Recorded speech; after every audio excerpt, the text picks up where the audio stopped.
monsters and ghosts to otherworldly beings. Join the explorers as they venture into the darkest realms, seeking the truth to what goes bump in the night. Good evening and welcome to Explorers Seekers of the Truth, episode 27, I believe. I, of course, am Chad Charlesworth. I'm joined by my best friend and co-host, who is always late for everything. That's right. How are you doing tonight, Les? Other than being ridiculously late, I am fine.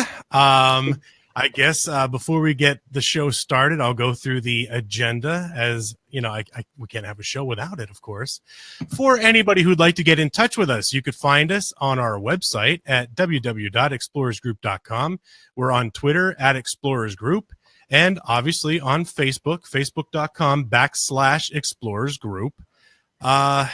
So tonight's show is going to be pretty cool. We have a special guest for everybody from a different part of the world other than the United States, where most of our stories are based. So this is going to be pretty exciting. So Chad, if you want to talk a little bit more about that, that'd be pretty cool. Oh, yeah. So tonight we're lucky enough to have the author of The Beast of Britain, Andy McGrath, join us. And we're going to discuss some of the, a little bit about the lake monsters, some Bigfoot talk of Europe, well, mostly England, and some flying humanoids and some phantom cats. So it's a little bit of stuff we've talked about before, but now we have a chance to talk to somebody from the, that's living in the UK, who's doing research in the UK, and get some, information about what they're seeing in the UK as to some of the behaviors and some of the reports. We're also going to talk a little bit about some things that go along with reporting sightings of different kind of cryptids. So, Les, if you could bring, Andy in. Yes. Oh, yes. Without further ado, let's bring our guest on. Here we go. And there he is. Andy, how you doing? I'm doing very well. How are you both? Good. Fantastic. Very happy to be here. It's 1:35 a.m. GMT, but I'm bright. I'm awake. I'm a daddy, so I'm used to the witching hour. That's right. So this is a perfectly normal time for me. Yeah, I'm usually out in my studio around that time working on projects because I'm either taking care of my kids during the day or, running some kind of an errand. So I totally feel your pain. Oh, yeah, yeah. My children, they love to get up in the middle of the night and make friends. That's their deal. Very good, very good. So do you want to start off by telling our listeners a little bit about yourself and what got you into what you do? Sure. So I'm a cryptozoology enthusiast. That's how I describe myself, because I'm not a zoologist, so I don't really feel that I deserve that title of cryptozoologist. But I'm somebody that's been quite obsessed with this genre for about 25 years. So I'm 42 now, maybe 26 years coming on at the moment. Always collected clippings, stories of things like Nessie, Bigfoot, strange flying phenomena, the big cats. That was one of the big things for me, and it just kind of grew over the years. Now, I was a singer, songwriter in a band for many years, and slightly being out of that now, being slightly older. When I hit 40, I thought, what, I'm just going to start a blog about these phenomena that we're seeing in the UK, like the Bigfoot and the lake monsters. And people got interested. They said, why don't you write a book about it? And I'd never done that before. So being, idealistic and unrealistic at the same time, I thought, yeah, I'll just write a book. And so I did. I'm pretty happy with it. But there's things that could change. But I went into that and started interviewing and then talking about a TV show. So I've just recorded a pilot for a TV show in Lake Windermere, where we have another Nessie type creature called Bow Nessie. So Nessie being in Scotland, in Loch Ness, Lake Windermere is the largest lake in England. it's about 18 kilometers long, but 200-300 feet deep. So it's a reasonably large body of water connected to the sea as well. So it's a good vantage point. So these are a few things that I'm doing. Also starting to do a couple of lectures and talks. And I will be in the US in September for International Cryptozoology Conference with Lauren Coleman and CryptidCon in Kentucky. So it's about a week apart. Nice. Yeah, I'm coming over. Where's the one? Where's the one in with Laura Coleman? Just let everybody know what state that's. That's Portland, Maine. Yeah. So that's closer to you guys, I guess, or relatively. A little bit. Yeah. It's about an 8-hour drive, so not too far. So it's like me driving to Germany or something. There you go. Yeah. Yeah, so that's where I am. And at the moment, I've finished the book. I'm looking at pitching the series in the next couple of weeks. I should be meeting somebody about that. And that could go any way like these things go. But so far, things have been pretty plain sailing. Very good. Very good. I've just been cheeky enough to ask, and people tend to be receptive to that. Well, maybe that's what we got to do, Chad. We just got to ask. Just ask. Well, they're not expecting that. That's the last thing they'll be expecting, is for you to just turn up and ask. Now, your show, is that going to be based primarily over in the UK, or are you going to be going, or you don't know yet? This one is. So it'll be based on the book Beasts of Britain, and it'll almost mirror the book, the creatures, the sightings that I talk about in the book, and some of the theories. My idea is to make it like something like River Monsters with Jeremy Wade meets another program we have here called Coast, which is just a guy going around the country and investigating our coast, which is almost all coast. We're an island, investigating different towns and their history and looking at beautiful environments. And my feeling about it is that you're unlikely, after 11 or 12 seasons of Finding Bigfoot, you're unlikely to find a cryptid. You can tell people about them, about the sightings, and give them something nice to look at while you're doing it, We're unlikely to be like doing calls in the woods or things like that, although we will be on expedition. But I don't have much of a Bigfoot calling voice, to be honest with you. And being British, I'm naturally embarrassed of making a spectacle of myself.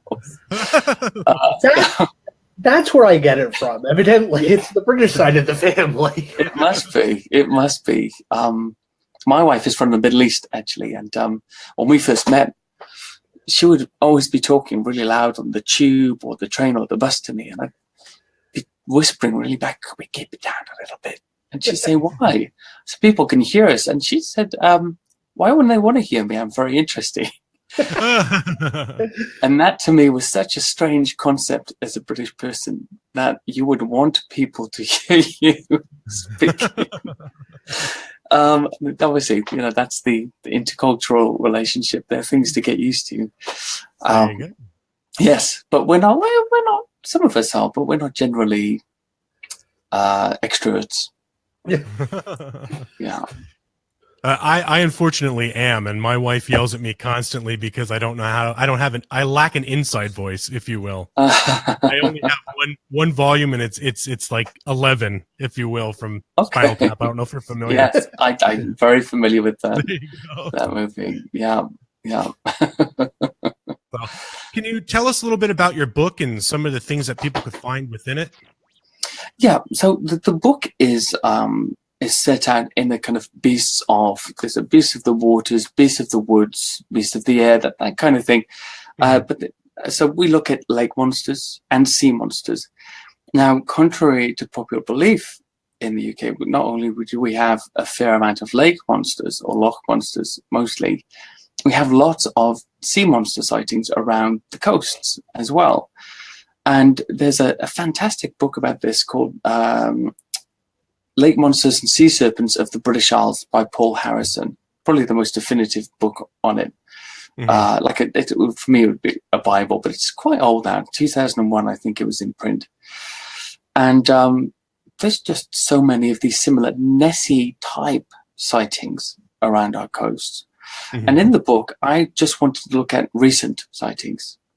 So I think the furthest back I went was maybe 2010, 2009 perhaps, and managed to get quite a good collection of lake monster and sea serpent sightings. So I'll look at that.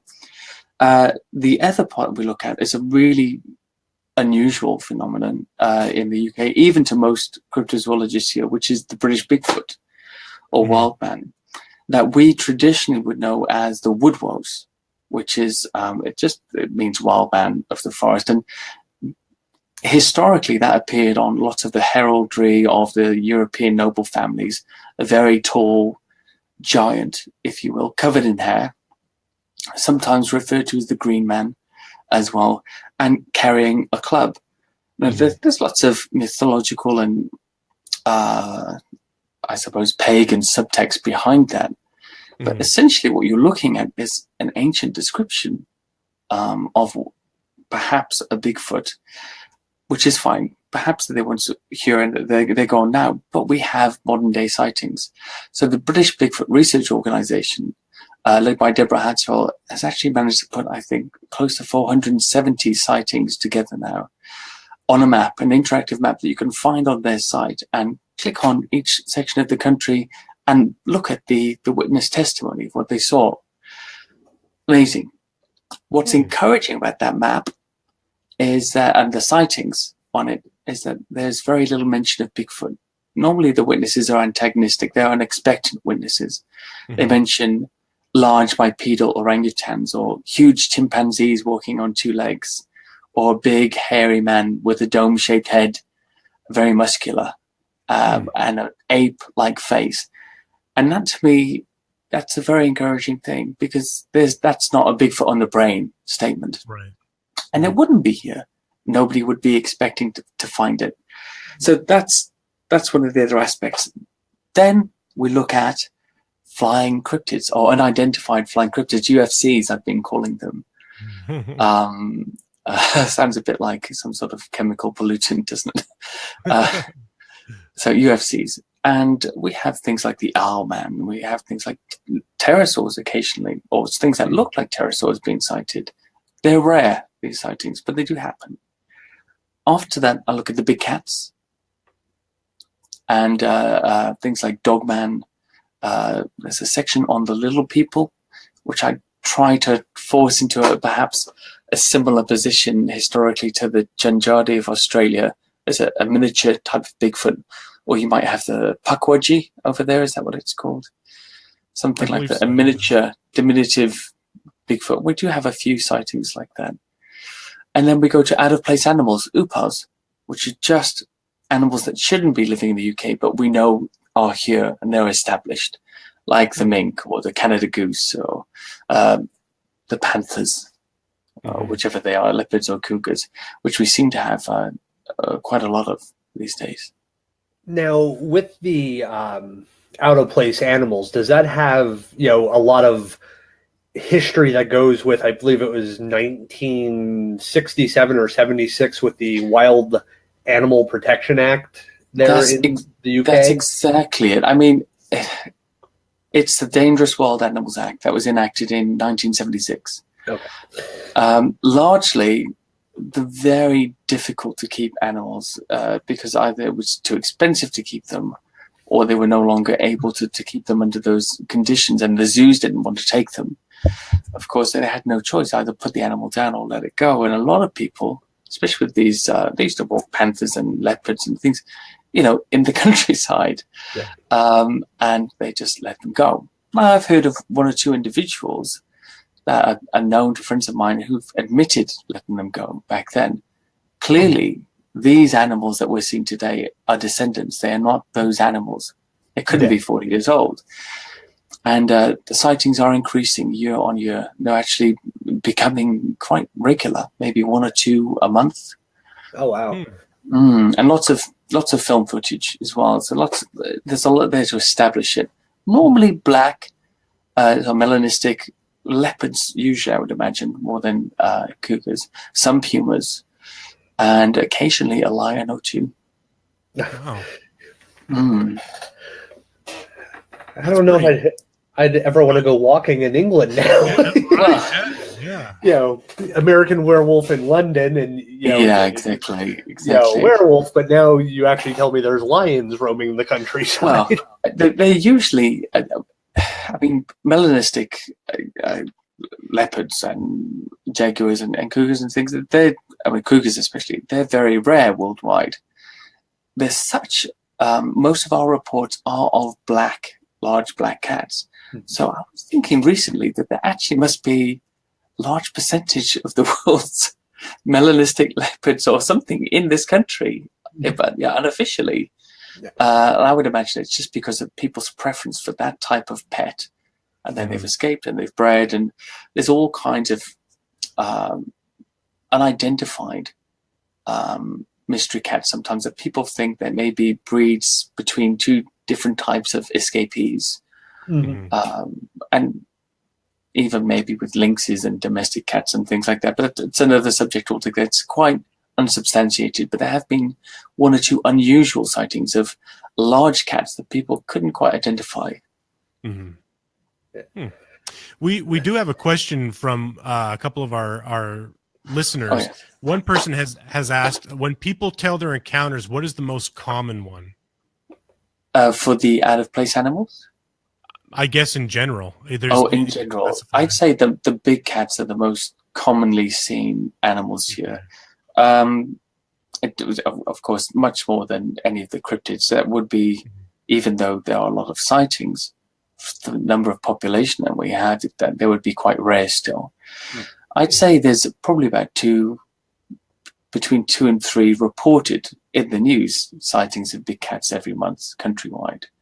And I have some reported to me. Impressive. Pretty steady. Yeah, I know of 4 personal sightings through people I know who've seen them up close. And I've had a few reported to me recently near to this area. One very significant one was from a horse breeder. And I didn't really take that as a valid report because, one, she was very surprised to see it, and 2, she works with animals. She'd be a good judge of size on what she's seeing. So there's some horse breeders, they pick up their hay consignments, sometimes from farmyards. They have a contract. Nobody's there. They go in, they pick up the hay, they leave. And this was November last year, I believe. And she pulled in at about 9:30 at night in her Land Rover to pick up her hay with a friend. Full beams. The lights were shining. It was nighttime. And about 25 yards away, she saw what she described as a waist-high cat. She was 5'9", I think 5'9". A waist-high cat that was 4 feet long with a 3-foot tail. Very muscular, black, heavily built, with small, rounded ears. She saw it lick its face. That's how close she saw it. She even saw it descriptively enough to see that it was male. And she said this thing casually walked towards her and a friend and veered off about 10 feet away and walked into some bushes, and she was shocked. She contacted me because she thought this was maybe a zoo had lost an animal or something had escaped from somewhere. So this is a native. Now, did she specify color? I don't know if you said that or not. Black. Was It was black. Yeah, it was black. And that's the most commonly reported color. Right. Now, when we did, we had a show previously about panthers and stuff like that, and there were a lot of what looked like pumas that we were seeing from reports in the UK too. So that would be the second most common. Yeah, pumas, okay. And very, very occasionally jungle cats, leopards, and there's been 2 or 3 lion reports from Cornwall, but that's they were one-offs. There was nothing ever really seen like that again. Now, go ahead, Chad. I'm sorry. Yeah, with the large cats and all that, are farmers and stuff like that having issues with livestock being taken, damage done to crops and stuff like that, or is it kind of they kind of stay out of those areas for hunting purposes? No, they do lose some lambs and sheep. It's often attributed to wild dogs or dog attacks. Dogs do attack sheep sometimes, and they can actually be quite vicious. So you'd be surprised when you see some sheep carcasses that a dog could actually do this. It is possible. I think there's so many sheep in the country, and it's mostly wild grazing. So most of what is actually called, 2/3 of what's actually called farmland here, it's actually hilly sort of landscapes and woodland and arid land that's used for grazing cattle. So I don't think they would be readily missed. There's also almost 30 million sheep in the country as well. So it would be quite, of course farmers know their stock, but some herds are very, very large. In Wales, where I come from, where we have 3.5 million people, we have almost 10 million sheep. Oh my God. So, it's like a buffet for a big cat. It really is. I mean, but apart from that, you have lots of other animals as well. There's lots of wildfowl and birds, 30 to 40 million rabbits estimated. There's, I think, around about 4,000 boar now, 2 million deer running around the place. In fact, we have a deer epidemic. So they could hopefully come in handy if they are out there. Yeah, really. Well, that's like around here in my area of Pennsylvania. They're reintroducing coyotes and a coy wolf is like a hybrid coyote wolf that's been coming around a lot now. But I know they're reintroducing coyote to a lot of the areas because of the increased deer population and whatnot. Yes. So I guess you're right. It would be nice to have those big cats to keep. Well, we're considering reintroducing lynx. Oh, nice. From the Eurasian lynx. So that's something that's been talked about for quite some time, and it's close to happening.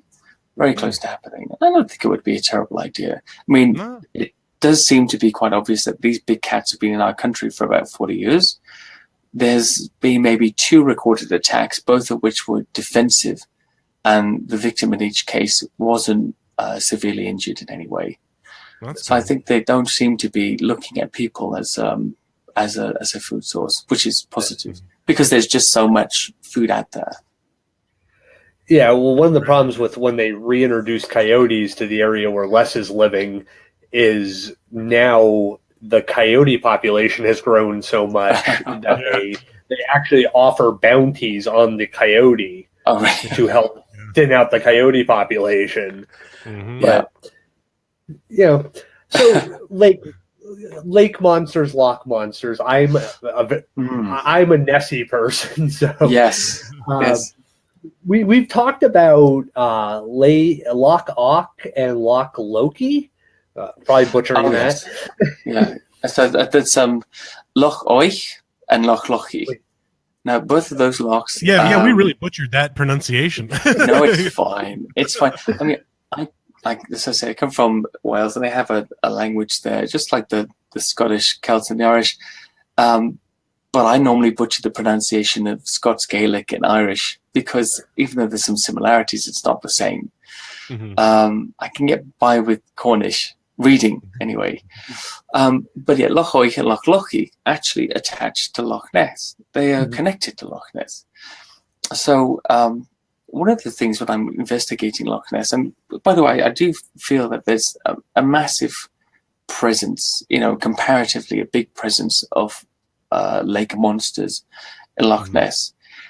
But I think that it's such a difficult place to research. It's so deep and long and narrow, and the water it's black because of the surrounding peat. Even if you stay there, I've stayed there a few times, what you'll notice when you turn the taps on is that the water comes out brown because it's fresh water and it's got this peaty substance in there, which is quite good for you apparently. But yes, so it's a terrible place to research. 10, 20 feet below the surface, you can't see anything. However, 11,000 plus sightings now over 84 years.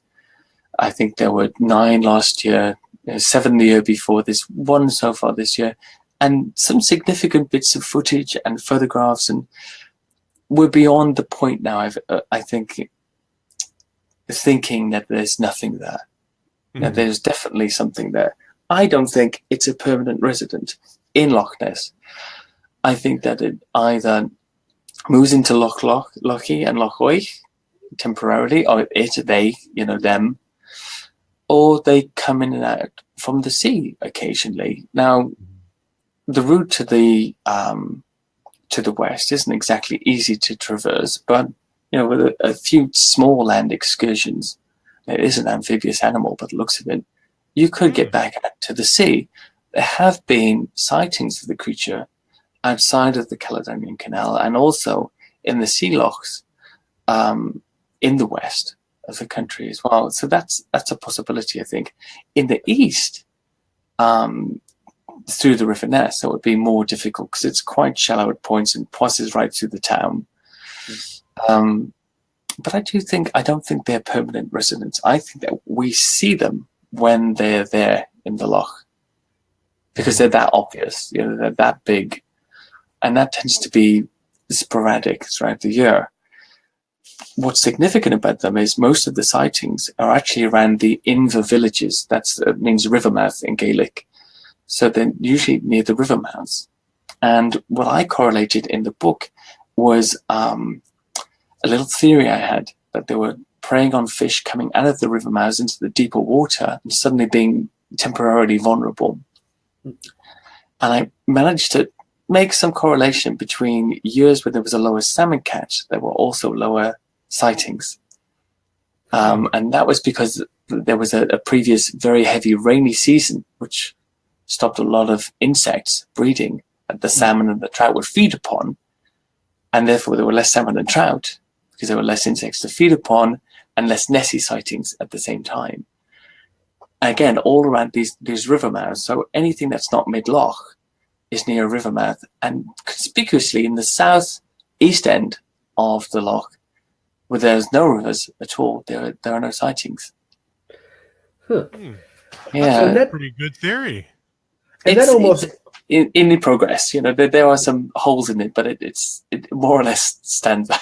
Yeah, I mean, it's logical, makes perfect sense if you think about it. Just as an ecosystem goes, There has to be something.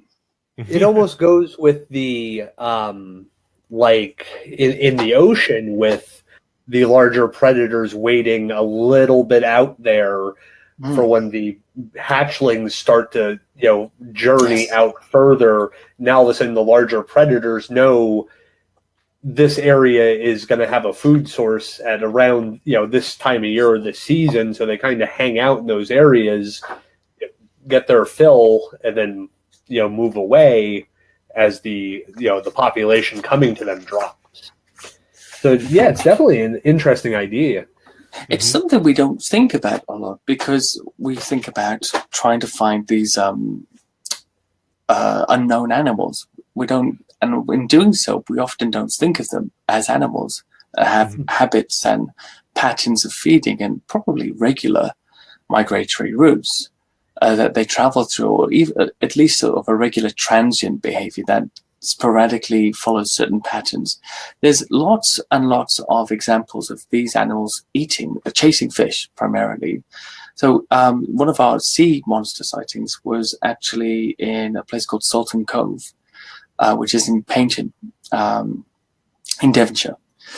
And that's in the lower southwest of the country, by the way. So what happened there actually, it was in 2010, about 3:30 in the afternoon, several people saw and photographed an animal with a round hump and a very long neck with a small head on it, chasing mackerel fish, migrating mackerel fish through the shallows. And the fish were so scared they were actually beaching themselves to get away from it. This sighting was actually amazing because the creature came out of the water and sat on top of a pile of sort of seaweed in the shallows, waiting to get back in and catch these fish. And one of the gentlemen who saw it said that its back was rounded and flat when it was in the water, but when it came out of the water, it was arched into a hump. So this is one of the other sort of significant things about Lake One. So as you see this strange shape-changing hump, there's the bumps. You see, and there's sometimes all humps, and then there's sometimes a very rounded hump and a very arched, sharp hump as well. So, yeah, this was seen by this person, and significantly with this particular sighting, I thought it was really, really amazing, and it wasn't really picked up at the time.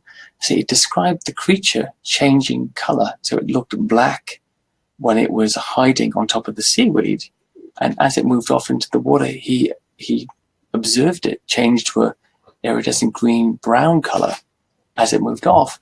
And I suddenly thought, what if these creatures have got a rudimentary form of camouflage? That's the only example of that I've ever seen, but it would make sense if there are the creatures in the ocean can do this. And this one, he clearly says, no, it definitely changed color like a chameleon. Wow. Yeah. Well, and he's sure it wasn't a seal or anything like that, because it sounds kind of comparative to the nature of a seal, how they would kind of come out of the water to kind of, I guess, stump their quarry and then go back in. And if you think about the color change, that could it also be maybe some of the algae in the water, because you said they have the waters are kind of brackish? Could it be that? But this was actually in the sea. So this was this is a sea sighting. Now they were very convinced that in this part of Cornwall and Devon at the bottom, people are very, very used to seeing seals. Now, I was in St. Ives in Cornwall 2 years ago, and even when I saw the seals swimming underneath the surfers and popping up in the dock and begging for fish from the local fishermen. Mm-hmm. What really stands out about seal sightings is that they're very conspicuous animals. Mm-hmm. I don't think that somebody could mistake one for something else when it was out of the water. It's hard to when they're inside the water. But the photos of this animal, and I think you could probably find it by Googling Peyton sea monster, Paign-ton, Peyton sea monster.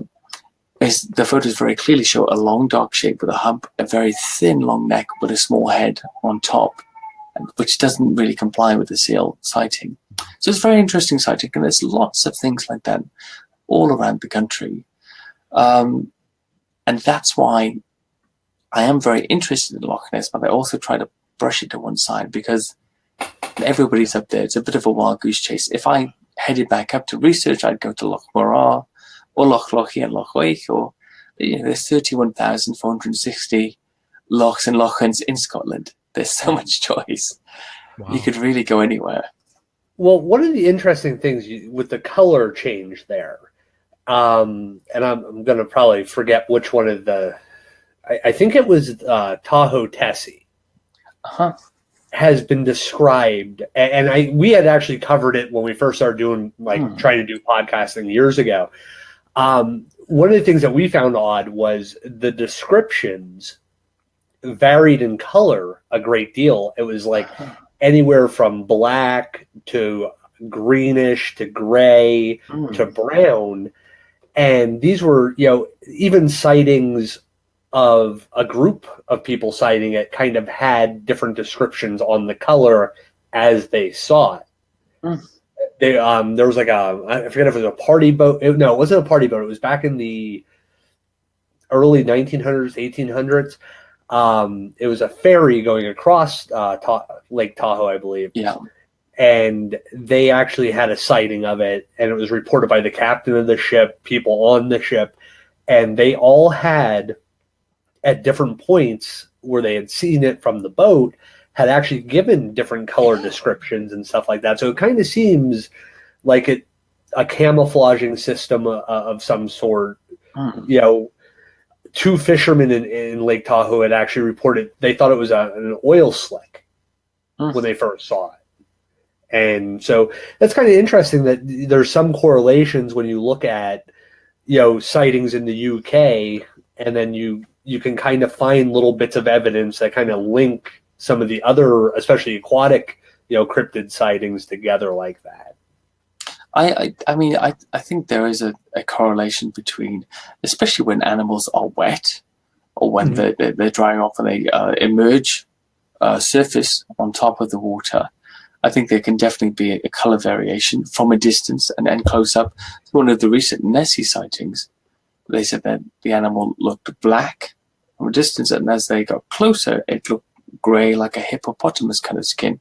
Well, if you look at hippopotamus, actually, from a distance, they kind of look dark brown, don't they? And if they are a little bit dry, if you get close to them, when it look dry, you could be mistaken for thinking there's a type of a gray texture in there, but there isn't really. I think a lot of them perhaps have a kind of mottled dark color. I also believe, and I don't have any evidence for this, but that there may be a variation in colors within the same species, sort of lighter, darker, tan, as is described with things like Bigfoot and just other lizards. You could have 3 iguanas in the same room with the same species that would be brownish and greenish and a bit darker, and I think it's just normal variation. That would be my explanation anyway. Makes sense.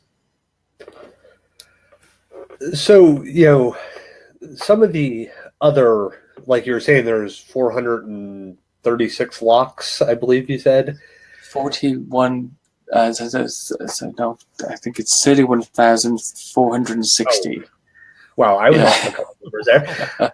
So, with that amount of waterway and stuff like that, is it a common, almost folklore thing that a lot of these, locks have some kind of creature that may go back to the pagan, roots of that area, or is there a lot more evidence to support that there may be some, taking away like Loch Ness and stuff like that? Yes. Some of the lesser known ones, is there a lot of evidence to actually support something living in those areas? A lot of them are mostly legendary. Now, just to talk about the population of Scotland, for example, only 1.9% of its entire population is urban. Not only there's only 1.9% of the entire population is 1.9% of the area. Is taken up by urban development. That's what I'm trying to say. So it's a tiny amount. So most of it's just open countryside, and they are having a call recently to try to get people to move to these more rural areas. Most of it is uninhabited. Most of the lochs don't have a habitation around them. Now, a lot of the older ones, the established ones, they do have water horse legends and things like that. And there have been some sightings dotted around, but they're few and far between. Most of the ones you'd be familiar with would be things like Loch Lomond, Loch Lochy, Loch Oich, Loch Arkaig, Loch Linnhe, which is a sea loch. So there are lots of famous sightings, but they're few and far between. But what is significant about that is that there's nobody really there researching them. So again, they would be made by antagonistic witnesses, unexpected witnesses, who've also decided to make a report. And local people are less likely to make a report in these more rural areas than, say, a researcher or a tourist at Loch Ness, because there's not much attention on it. And one of the things I've been studying recently, and I really experienced this when I went to Lake Windermere, which is a big tourist hotspot, was that the local people didn't want to talk about it. And that was interesting to me. I thought, well, surely they'd want to speak about this to bring more people into the area. They didn't. They were quite embarrassed. And quite a few people said to us, if they saw it, they wouldn't say anything because it would be an embarrassment. People would think that it was strange. And I think that plays a big part around the country. But of course, if people don't report, then we can't know about it. Yeah. Well, that's one thing I often get on Facebook and on our group page, and I'll post about what I call paratourism. Yes. You have a lot of these places that, when it comes to like ghost hunting.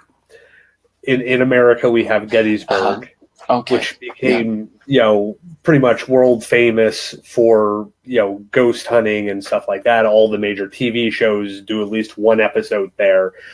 But now you're seeing other little towns who have some Civil War history or, some connection to some little piece of history all of a sudden are popping up as paratourism spots where the people are actually not necessarily believers in the paranormal or something like that, but they're looking at it as a greed factor of, I can make so much more money if I'm willing to go along with this plan to bring people here.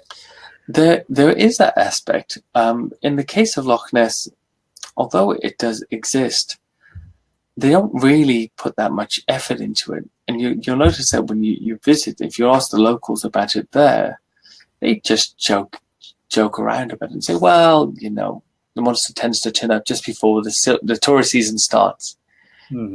Conveniently, and they'll laugh. But it's 84 years that it's been this area of significance, and the people keep coming regardless of what the locals do. So it's become a business that they don't have to try to get. Mm-hmm. They just have to be there to sort of, scoop up the migrating fish with their nets from the rivers. Mm-hmm. They're like the bears. The salmon are literally jumping into their mouths. So there's 250,000 visitors to that area every single year. And what I thought was curious about that, actually, in the case of monster imposters. So the seal, the eel, the sturgeon, all these things that otter. That's supposed to be Nessie and are mistaken for Nessie, is that actually 6 or 7 sightings a year maximum usually. That's even a lot. Last year being 9, that was a lot. If there's 250,000 people coming to this area with their cameras who want to see something, and they're desperately trying to fit anything into that mold, to actually only have 6 or 7 sightings, even for mistaken identity, is very low. Isn't it? That's very low that you only have 6 or 7 sightings, which convinces me even further that the people who reported something had seen something unusual. Mm-hmm. That makes sense to me. Otherwise, there'd be clips and photos every few days. And the waves on Loch Ness, because there's a strange undercurrent because it's so busy, deep, and the way the wind sort of sweeps through this big rift, because there's hills, mountains on either side, creates odd currents on top of the water as well. And what I found very difficult was distinguishing bow waves and normal waves actually from something that could be a creature. So that makes me think the number of people who are there and how difficult it is to see something on the waves anyway, that when people say they do see something, they really, really do. Mm-hmm. Mm-hmm. Yeah, I think, growing up as a kid here in the States, Loch Ness was always the thing I read about. Les was more of a Bigfoot person. I was more of the Loch Ness and stuff like that. And, for the number of tourists that are coming, like you said, there to see something. Mm-hmm. And these, sporadic reports coming out, a couple every year or, so many years. And then all of a sudden you'll have a cluster of sightings. Yes. Yeah, that's to right. me, it always, because here we were always told, oh, there's not enough, there wouldn't be enough food in Loch Ness. There wouldn't be enough, fish for it to eat. And then all of a sudden, a couple of years back, Nat Geo did the survey of Loch Ness, and all of a sudden they're like, oh no, we were completely wrong about all these numbers, and so. To me, like, everybody always poses, well, if there's one to have a breeding population, there has to be at least 2. So I don't think, like, we here in the States, we see video, we see, different programs that have covered Loch Ness, and, they always give you the big aerial shot and, or pan the loch. And I don't think, when you say a depth, people don't necessarily correlate that in real numbers. If I say the person's 7 foot tall or the thing I saw was 7 foot tall, we can point to somebody in pro basketball or wrestling or something that is around 7 foot tall. When you're saying, I think Loch Ness is like 728. It's allegedly over 700 feet deep. There's some dispute about it, but I mean, largely for the most part, it's at least 400 or 500 feet deep throughout. And Loch Ness is even more severe than that. That's 900 feet deep, I believe. But yeah, these are very, very deep bodies of water. It's very dark. And it's not just that, but it's the rural landscape in which it's located. And so one of the things I noticed when I was staying at Loch Ness was that at night, and it's the same in most of the UK, it's completely dark. There are very few lights. You might see the odd light from a hotel here or there across the water, small lights, but there's no lighting. It's rural darkness. That's most of Britain. And I went out and stood in Drumnadrochit, just or the dock there, just on the edge of the dock. and the water right, I think a few feet out, gets very, very deep straight away. It was nighttime, it was about 10 o'clock. I couldn't see anything. I sort of found my way there with my phone, you know? And I stood at the edge, and then suddenly I began to feel nervous. I was like, wait a minute. So if you believe there's something in this loch, there's no record of it apart from the first ever record was St. Columba, 565 AD. There's no record of it preying on people, but those are just the ones you know about, right? Yeah. Suddenly something could approach me here out of the darkness, and I would have no clue that it's there. And all of the surrounding of Loch Ness, it's surrounded by mountains and hills that are covered in forests, mostly. So you wouldn't even see something moving from one body of water to another if it had to take to land at nighttime, because there's no lights and nobody's out there. Yeah. And that to me then suddenly said, well, so why can't we believe that these creatures can move around? We set the scene of impossibility in our own minds. Mm-hmm. Now, weren't years back, weren't quite a few of the sightings of Nessie actually on land in that area, like in different coves and stuff like that? There have been a few land sightings. I believe the last one was actually made by an American in 2010. I think it might be 2010 anyway, and I think he described it as being about 5 or 6 meters long. I'm just searching through the sightings here now, see if I can find it. So there's a great researcher called Roland Watson, and he's got a great Loch Ness blog and some books as well on the Loch Ness Monster. I think he's estimated 6% of all sightings have been land sightings. Okay. As to whether that's because it doesn't take to land very much or it doesn't do it in the daylight hours when we can see it, I don't really know. Mm-hmm. Now, is there any around Loch Ness? Is there any other paranormal or cryptozoology type, cryptids, or is there any other things that are happening in that area, in this realm, or is it just people really reporting Nessie sightings? Yeah, well, Loch Ness is not far from the Cairngorm Mountains and Ben Macdui, which we have the big grey man of Ben Macdui, which is a large, great Bigfoot-like creature that is said to live around the forest and the mountains there.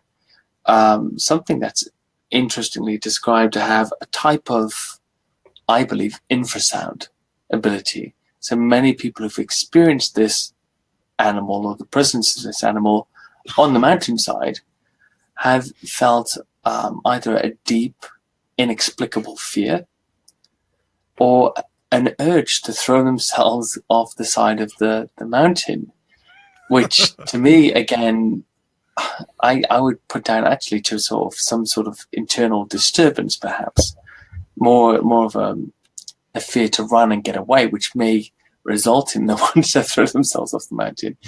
And there have been some significant experiences up there. Of course, Scotland has lots and lots of Bigfoot sightings all around the place, especially in the Highlands in which this lake is based. Mm-hmm. So has anybody, I'm always one of those people, I like to put things together. Has anybody went up on the mountain and taken any kind of electromagnetic frequency readings, or to try to rule out some of that? Yeah, there are some. There's a big crossover. Same here with paranormal investigators and Bigfoot sightings. But normally they're not looking for Bigfoot. They're normally looking for something to justify the weird feelings or the strange screams or something like that. So they head out with their EMF meters. I think they call them EMF meters. I'm not too knowledgeable about that part. Everything I know I got from Ghostbusters, basically. So. Well, that's a good place to start. That's a good place to start. And I'm firmly rooted in the real, especially for animals that display animal-like attributes like eating and hunting and having young and things like that. So yeah, there are people, but I don't really know much about that at all. Okay. Well, I do know about the sightings other creatures, and these creatures, they generally tend to have animalistic behavioral traits. Les, this is Bigfoot. You can jump in here at any point. Oh, no, I just jump.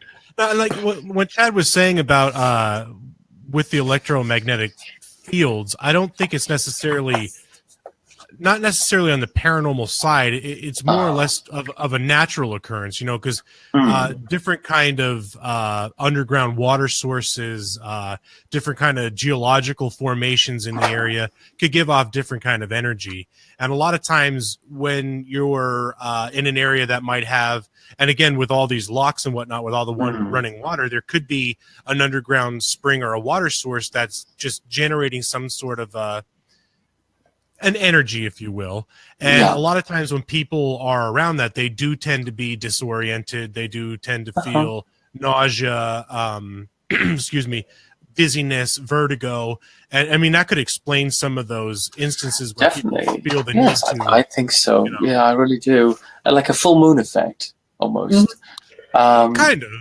Yeah, I see how that movement of water could perhaps, under certain circumstances, have an effect on the water in your body and make you feel certain things. Now, in regards to infrasound, there are other examples around the country. Now, there's a great researcher called Neil Young. He's up at Harwood Forest in the north of England, and he's actually witnessed some Bigfoot there on several occasions, as well as recorded an example of infrasound below 20 HZ. Which is quite significant. And this happened to him with a research partner when they'd gone out at a habituation site that they suspected to spend the night. And these guys, they've been going since 2002. They're hardcore researchers. They're not easily put off. And he said, without explanation, really, they both suddenly felt really unnerved, like they should leave. They just left the recorder there and went to their campsite and came back in the morning. And then they found this infrasound growl or whatever it was on there. And that to me was very interesting, because knowing this individual, it sounded almost as if he'd taken leave of his natural sort of sense and left naturally left automatically without considering what he was doing or why he was doing it. And I thought maybe this is the effect that it has to drive you away from the area, which could be a great defense against being discovered. Doesn't prove that they're around because they're defending themselves against detection. But in his case, I thought that was pretty convincing. Right. And it's funny that you say that, because last week we did a show on what could have potentially been Bigfoot or Sasquatch activity on a piece of property that I had currently lived on. And part of what we were talking about is Chad and I were out the one night doing a little bit of research, and as we were coming back towards my house, the property had a lot of ponds on it, and as we were coming around the back bend of the largest pond, we heard something across the pond, which I would say would be about 150 to 175 feet, and it was this kind of a low guttural kind of just like a very baritone bassy and you felt it like in your chest, right? Okay. And, so that hit you. Yeah, it hit you like a brick in a way. And we both kind of felt, because when you said that gentleman felt the need, or the both of them had felt the need to just vacate the area. They just left. Yeah. Right. That's kind of how we felt. We got dizzy. I got dizzy. I felt like I was going to kind of puke, but just nausea, Yeah. And we both just kind of looked at each other, and it was not really like full blown panic, but it was just like, let's go. So it's funny that you said that, because we could kind of in a way make that correlation, almost validate their and our experience. And at the time when that happened to you, had you had other experiences that night, or was it unexpected? You went out there thinking suddenly something's around. You didn't build yourself up.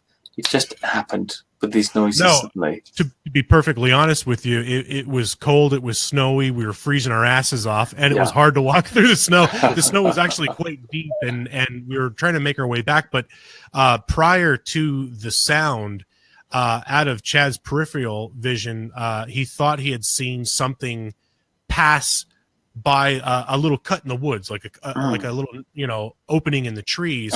He just saw like a dark thing pass, and then it was maybe 50 feet from when we had then felt this sensation, and it would quite easily have been in the time frame from where he saw it to the thing to get to where we heard the noise and us to get where we experienced it. It was very relatable, and it was I think that's very convincing, really. Now, you have black bears there, don't you? Pennsylvania, is that right? Yeah, we have all night long. There's bears coming through my town, ransacking garbage cans and so forth. But I mean, they don't have any sort of vocalization of that quality at all, do they? Really? I mean, they're very. And they, I would imagine they're very. If one growled a bit, would you feel that in the chest?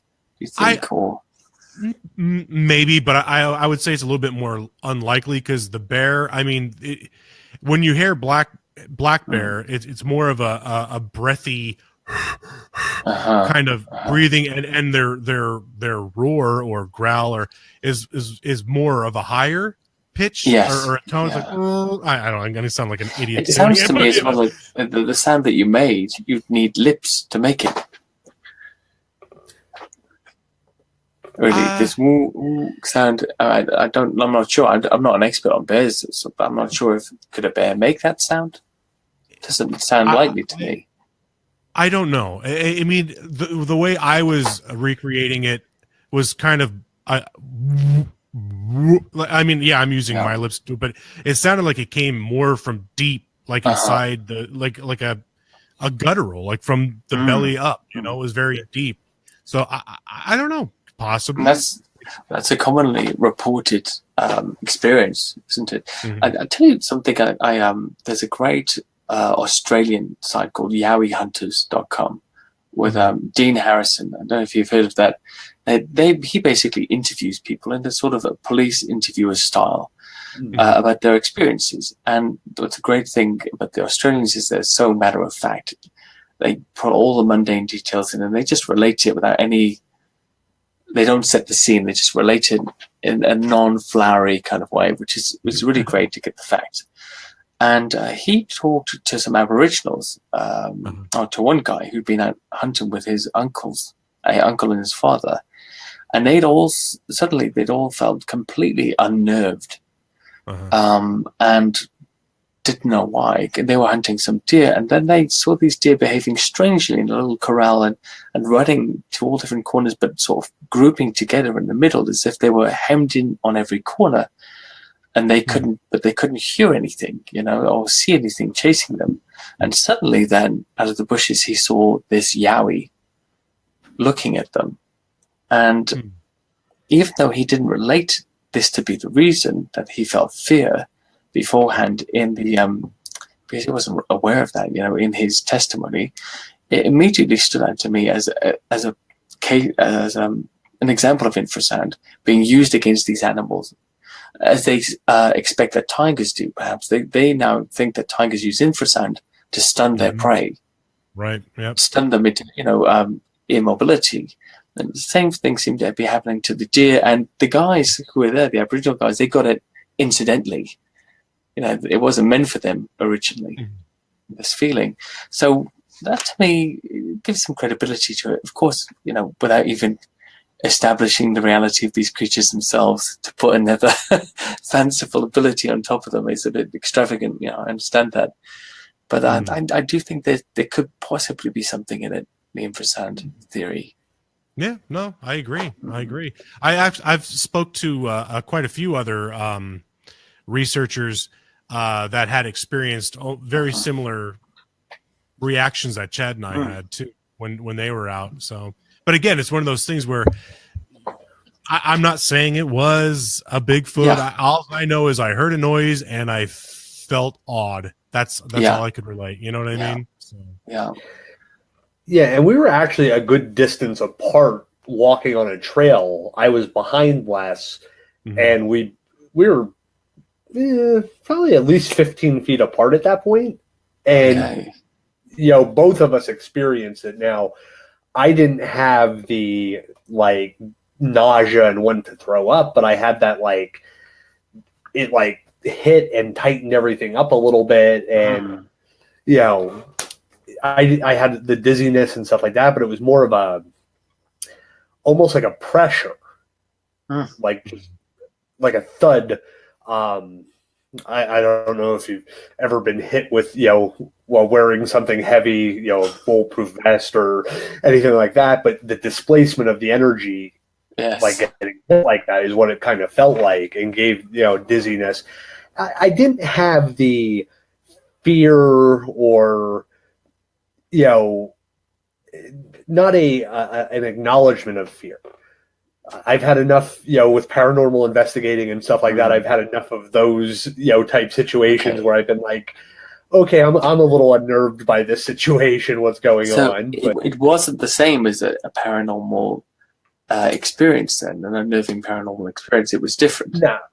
Yeah, it was definitely a different, paranormal, like the unnerving paranormal experiences have more of that physical response. You get the chill, the hair standing up and stuff like that, where this was more of like, if somebody, the only thing I could say is like if somebody took a board and just a 6-inch board and whacked you across the chest, not hard enough to knock you over, but enough to get your body to tense up. I understand. Yeah, I know. I understand that. Years ago, when we used to do little martial arts, when you have to wear the big full body pad, people are kicking you and punching you, things like that. That's the kind of feeling you get. You're not being injured, but your body is kind of reacting to this shock and pressure. Yeah, definitely. I understand that. I think it's really, really interesting theory, and there's corroborative experience to kind of back up something like this taking place. Other animals do it, so why not this? Of course, people say you're going too far now. One, you want us to believe in Bigfoot. Two, you want us to believe it has infrasound. What's next? Cloaking. So, interdimensional abilities, portals. Well, you also have the bioluminescent eyes. Yes, well, that's another common feature with a lot of cryptids, actually. So our owlman here, one of our unidentified flying cryptids, is said to have these bioluminescent red eyes. This 5-foot-tall owl that was first seen in the village of Mornan in Cornwall by 2 young girls at night, and by several other people over the years after that, said to have bioluminescent eyes and to emit an electrical static like crackling when it's disturbed and takes off. So again, we're talking into the realms of some strange abilities. Now, I'm always with a natural explanation for animal abilities to begin with. And the example I always use is like the squid or the cuttlefish or the chameleon. A few hundred years ago, that was a magical power, wasn't it? This cloaking, this masking. And now, we take the animal apart and say, well, it's because it has, photophores or whatever in its, I don't know the actual technical term, in its body, in its skin, and that's how it changes color. That's how it mimics. That's how the octopus can grab onto a rock and become it suddenly, or a piece of floating seaweed. That surely would be magical, in a past tense. And this is one of the things I've been looking at actually recently. I did a little blog called about the paranormal side of Bigfoot, especially, and some of the things that we put onto that. It was called Peddling the Paranormal, a default excuse for uncomfortable truths. And where it acknowledged, that yes, there are paranormal things that people experience that definitely need to be investigated. I think that what we're going through at the moment is the absence of organized religion on our society is actually encouraging people to seek something else to put their religious or spiritual meaning onto. And I think this has happened to the Bigfoot phenomenon a lot. So I get lots of pictures of the draw a red circle around it pictures, but which is fine, if you can sort of see something. So you get this pareidolia and whatever else is going on, and occasionally you can kind of see something. But I had one recently where somebody had drawn a circle, and that was two dog men. And then in the other corner, there was a Bigfoot that was also there that day. And I couldn't see anything but a bunch of bushes. And I'd seen on the page, their own page that they posted on, so many people saying, well done, and you're doing great research, keep it up. And of course, there was like a GoFundMe or a Patreon or something attached to it as well. And I asked the person, I said, I'm so sorry, I can't see what you've circled here.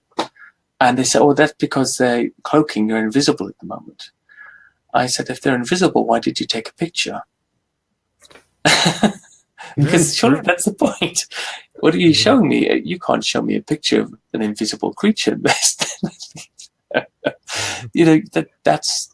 That sort of cancels itself out. If you show me an invisible creature that I can't see and tell me it's there.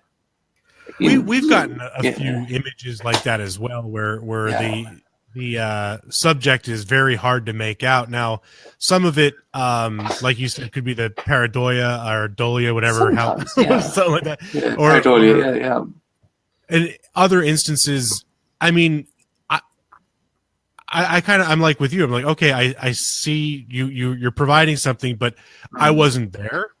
I don't know. You know what I mean? Yeah. I'm just basing it off of what I'm looking at right now. Sometimes you could possibly see the outline or maybe, but again, is it my brain just trying to make sense of something and just is piecing it together on its own? I don't know, but it is difficult. Like it's good that people are trying and they're out there and they're getting stuff. Definitely. You know what I mean? Yes. But at the same time, it's difficult as a researcher to try and, compile evidence and compile information with stuff like that, because it's, it's hard, I think it's more for an outside perspective and the way people see it, that it belittles it a little bit. So I would definitely not say to anybody who's showing me whatever they've captured that you have not captured anything or that you didn't see it.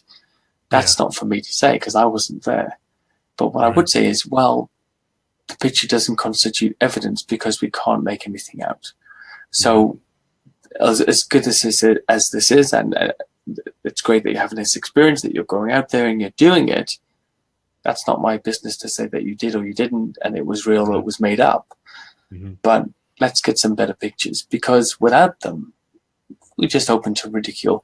So what I try to do with my research, so far anyway, is when I first started this, I got really used to the worst possible skeptical, I was going to say abuse, and I didn't mean abuse, but I meant critique that you'll get is within your own community, right? Within the cryptozoological community. So the first thing I discovered about lake monsters is all of the main lake monster researchers don't believe in them, or being plesiosaurs anyway, or some sort of prehistoric reptile, and they stretch they stretch logic to incorporate other kinds of animals that they could be, instead of what they clearly seem to be described as time after time after time. So if you say, I believe that they're plesiosaurs, actually you'll be quite ridiculed in the lake monster community, because that's impossible. It's not in the fossil record. This is an exclusion based upon an assumption, isn't it? That because we haven't found them in the fossil record, that they're not there to be found somewhere. And so you get a lot of strange critique. So you have to apply that to yourself every time that you research something and say, would this pass the test of my worst critic? Can I get this past him or her? And if you can't, they may not be right in their criticism, but at least it gets you to sort of narrow your criteria a little bit and get some good evidence. And I think we should all apply that at the heavy-handed response to ourselves. Yeah, we kind of go through that with our research too. Is, you know, people were like, I mean, we have a lot of evidence compiled, both paranormal and cryptozoological, and a lot of people are like, oh, well, why don't you have this on your evidence page, or why don't you put more? I'm like, because it's too subjective. You know what I mean? If I'm looking at it and I have you know, a litany of questions on what it could or could not be, I'm not going to post it as evidence because it's not. I don't know. You know what I mean? If we're going to post something, I would. We prefer to post something that is, all right, we've looked at it from every angle. I don't know what this is, so we're putting it out there for suggestions. You know what I mean? But some of the other stuff is just kind of like, all right, well, it could be this, it could be that. There's too many things that it could be. You know what I mean? So it's just. I think so. I don't think. Anyway, I don't think we should deny any evidence because of the way that people might perceive it.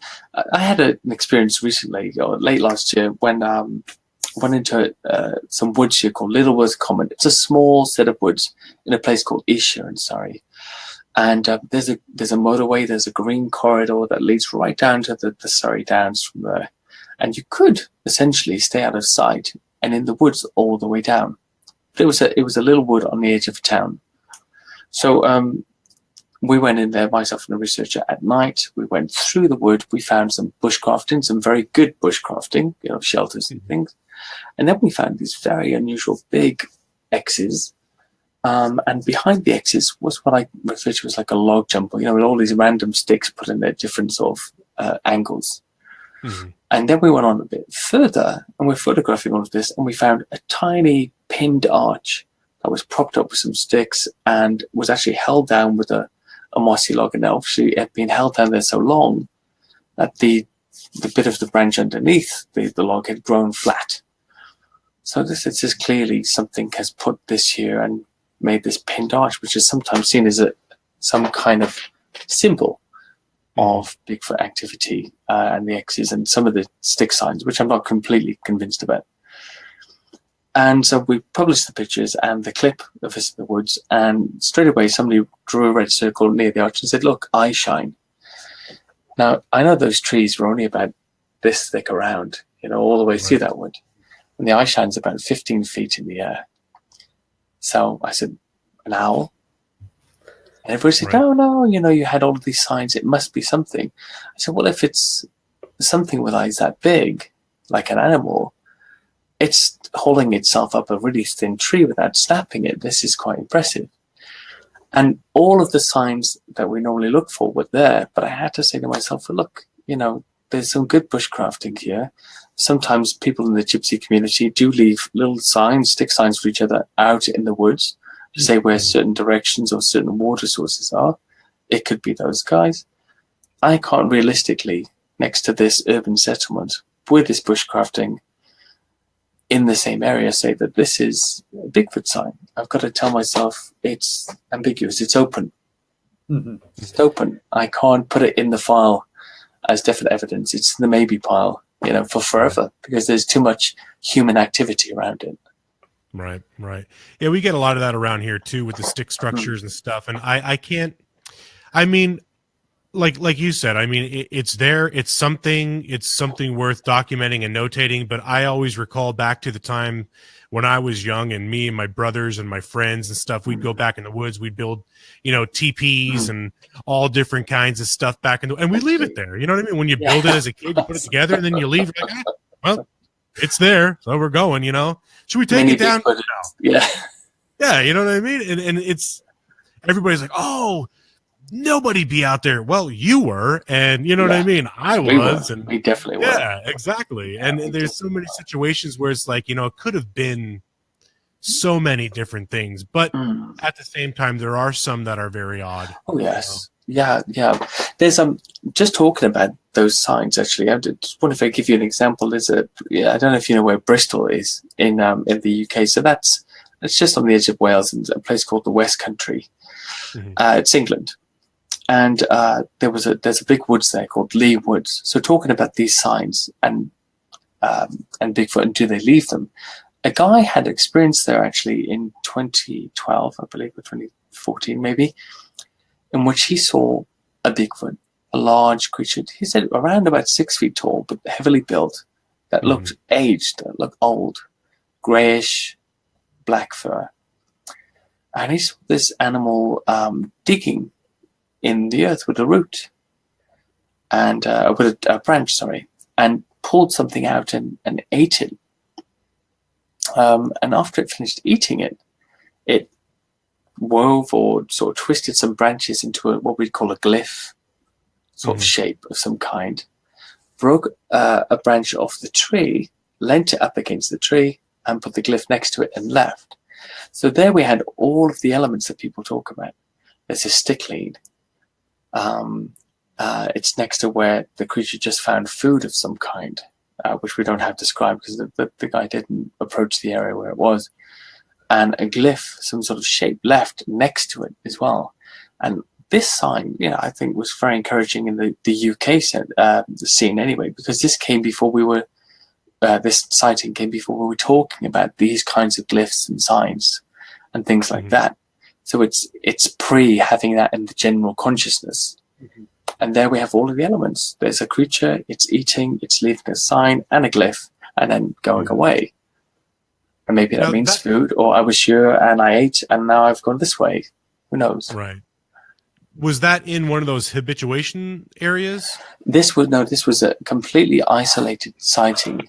Leewoods, I used to live in Bristol, actually. Leewoods is quite big. It's near the Bristol Down. It's a large area. It's quite hilly as well and heavily forested.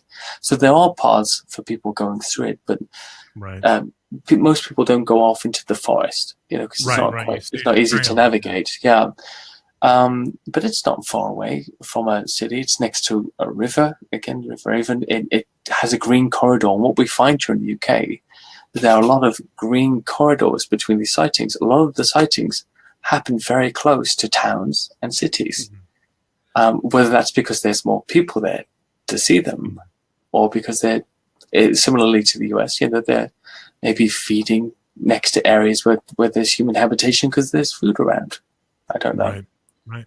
Well, it's familiar to a lot of habituation reports that I had read up on, and they call it gifting, where people would leave food out and the creatures would leave things like you're saying, either like feathers or stuff that looks very rudimentary, very kind of just stuff that they had put together, feathers in little bundles and tied up with like a floral wrap or some sort, So I just thought maybe if that was a habituation site that there'd be some sort of a correlation. But if they are coming down into residential areas and they're feeding from garbage dumps or dumpsters, I don't know what the area down there looks like, but maybe in their mind they're thinking, all right, well, these people are leaving this food here for us. Well, we're going to leave these here for them to find.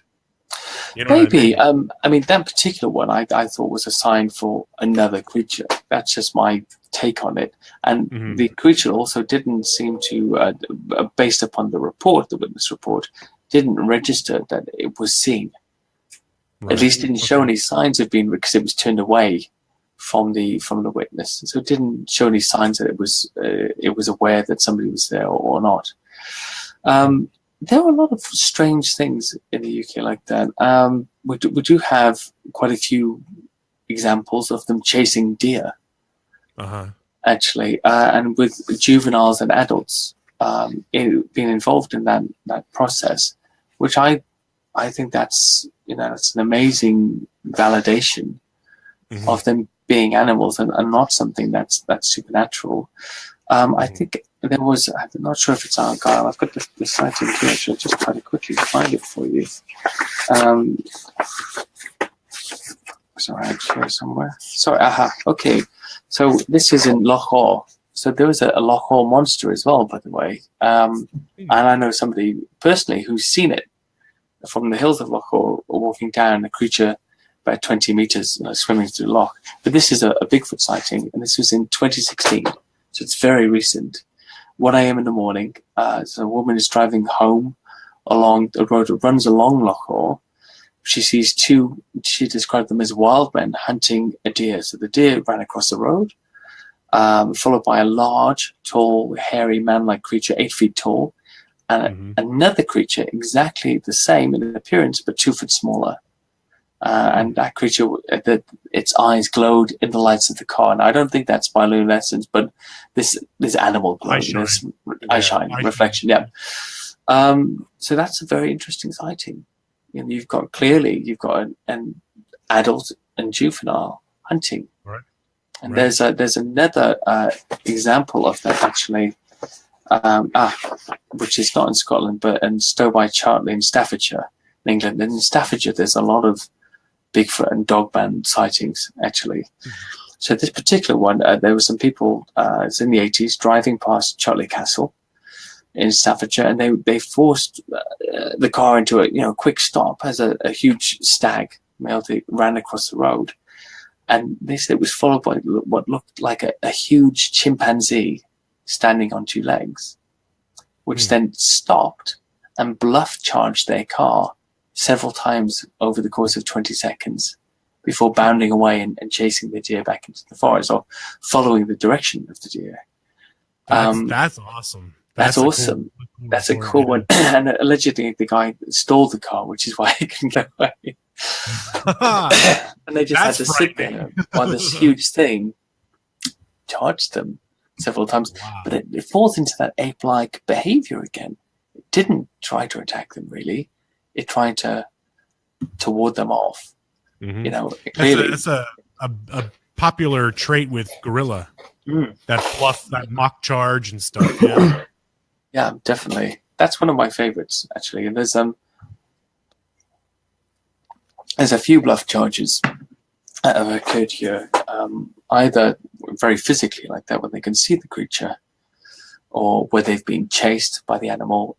There was a case of some children being chased by what they through a forest by what they termed as a large orangutan, and they were terrified. You know, they were running away, and one of them fell whilst running and looked back just to see that the creature had stopped dead when he fell and didn't come any further. Again, another ape-like characteristic. You know, it didn't continue and grab him and try to injure him. It just wanted them out of there. You know? Right. And I think this is often reported in the US sightings too, if I'm right. This attempt to run you out of the area. I would say so. Yeah. I mean, we like I was saying a little bit earlier with my personal experiences. I was telling in that show, my wife, and at the time we only had our one daughter, our oldest daughter. We were having a little backyard fire, if you will, on the back end of my house. And something, and again, I'm not saying it's Bigfoot. I didn't see it, so I can't say it is. But something was coming up the hill back behind the house where we were. There was like a little concrete pad that I guess was a dog run at one point. I cleared that out, and I cleared out some of the brush, and I had one of those chimneys that you could just burn a little fire in and stuff. So, you know, we're just sitting there roasting marshmallows and stuff. And the hill behind that area rolled down about 50 feet into a creek bed. And it was shrubs and bushes, you know, it was wooded, but something, you could hear it walking through the creek. It sounded loud. It was splashing. But then again, sometimes when you hear a squirrel going through the forest, it sounds like an elephant. You know what I mean? But something was moving around down there. It started coming up the hill. And we do have a lot of bear and a lot of coyote. And with my wife and my daughter, I, you know, just stood up and shouted down at it. And I have a pretty loud voice, and out there sound travels ridiculously far distances because it just shoots down through the valley. And I shouted at this thing, and it came at me like a bat out of hell, and I'm not kidding. Like it rushed up the hill. I told my wife and the kid to get in the house, and I yelled back at it a few more times, not to prolong this story, but whatever it was did that bluff charge at me 2 or 3 times. And whatever it was, it sounded large. It very well could have been a bear because, like I said, they're everywhere around here. Yeah. But it was weird because usually bear don't do that. Now, if it was a sow with some cubs, that's a different story. But I would assume if she had cubs, it would have come straight for me. But I don't know. It's very weird. So it is a common thing. And they generally, I mean, with bears, you would know better than me, being around them, but the noise is what makes them move away, right? They hear you and they move away from you. Yep. If you're loud and you make yourself large, which I don't have a problem doing, they usually run away. Oh, that's good. That's good. I'm not sure how I would fare in that same situation. I'm about 5'9", I think. I guess I would stretch my out as much as I can. I'm 6'3" and I'm over 300 pounds, so I make looking big easy. What's 300 pounds in we use stone or kilo? 18 stone, somewhere in that area, stone. I think. Okay. That's heavy. Really big. Just put it that way. Yeah. Let's not go into too much detail with my weight, please. Sorry. I'm just kidding. Go ahead. You can do whatever you're doing. Okay. I'm just teasing. I used to play football and I was a power lifter, so it's not all fat. Oh no, I like to say I'm insulated steel. No, you're 21 stone. You're a big guy. Yeah, I'm 21 stacked stones, baby. Yeah, you're 21 stone. I'm 16 stone, and for guys 5'9", that's too heavy. I could lose 3 stone comfortably and still look fat. Yeah. I feel your pain. I could probably lose 10 or 11 of my stones and still look big. I think on 6'3", that's proportionately that's a good weight. I'll go with that's that. not what we're talking about, but that exactly. So the bear is backing away from you. Okay, right. I don't think that's an issue there. And black bear, I don't know much about them, but my view on them was that they tend to try to avoid people unless there's food involved, right? And then even then, or a baby, and even then the noise will it will send them in the opposite direction. Yeah. Unfortunately, though, with the black bear population on the rise, they're getting more bold and brazen, and there's been a lot of reports with joggers being attacked and whatnot. No matter what they try to do to fend it off, they're getting very bold. So it is kind of scary. Wow. What do you carry, like a bear spray or something, or a stick? That's about it. Yeah. Yeah, I usually I've been out on a few reports, Bigfoot reports, locally, and actually let me ask you this: have any of your reports what do they report a scent, and if they do, how do they describe it? There's several reports that report a smell coming from the creature, and it's usually after they've seen the creature and the creature's moved away from them, and they report it as a stale farm animal smell. In fact, that's the most repeated line. There's not many instances of it. So I actually checked out an area called Box Hill in Surrey. Here, I live in Surrey in southern England, and there's steps there. These sort of earthen steps hemmed in with wood that descend the hill for about 300 feet, and joggers jog up and down them, and people walk up and down them. Now, I walk down them and up again, and I can tell you for sure I would never jog up them. But some people are that fit, so that's fine. So there was a lady there who saw one of these creatures. She was jogging in the summer in 2012, and she sat down sort of midway towards the bottom of the steps for a bit of a rest. It was about 9:30 at night, and she'd heard knocks before that. Now, all of these steps, they're completely wooded in, so surrounding them as they go up, it's very thick wood on each side, all around the hill, and all of the surrounding hills are all wooded and fields and things like that. And suddenly she heard somebody coming down the steps, and she moved to the side thinking it was a dog walker or something like that, and nobody came past, so she looked back and saw, again, a 6 to 7 foot tall animal, heavily built, with a big square jaw and a domed head, looking like a man and an ape with grey and brown fur, staring at her, and it looked at her for 30 seconds and turned and walked away. As it walked away and kept looking back at her, she smelled this strange farm animal smell that she said was a stale farm animal smell. I've smelled that smell, kind of like the cow shed, you know? Yeah, not really pleasant, not awful, but animalish. I've been finding this. Go ahead. I'm sorry. I didn't mean to cut you off. I was going to say, no, sorry. I was going on. There was just another sighting in Scotland, the second one in 2005, and that's in Fife. And there's an area there called the Five Roads roundabout. And you know what a roundabout is? Like a rotary in the road there. You call that a rotary? Yeah. So he was just coming around that, again, late at night. And suddenly he described a 7-foot-tall orangutan on 2 legs walked out in front of him, slowly turned and looked at the car. He stopped in shock. And as it passed off into the forest, his window was open. He smelled this stale farm animal smell again. So those are the main 2 instances that I know of. But yeah, that's what they describe. Interesting. Yeah.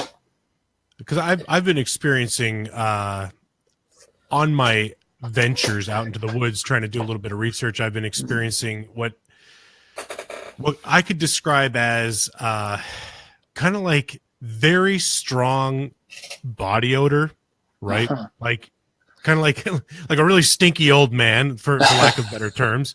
That with wet dog and a slight sulfury egg smell.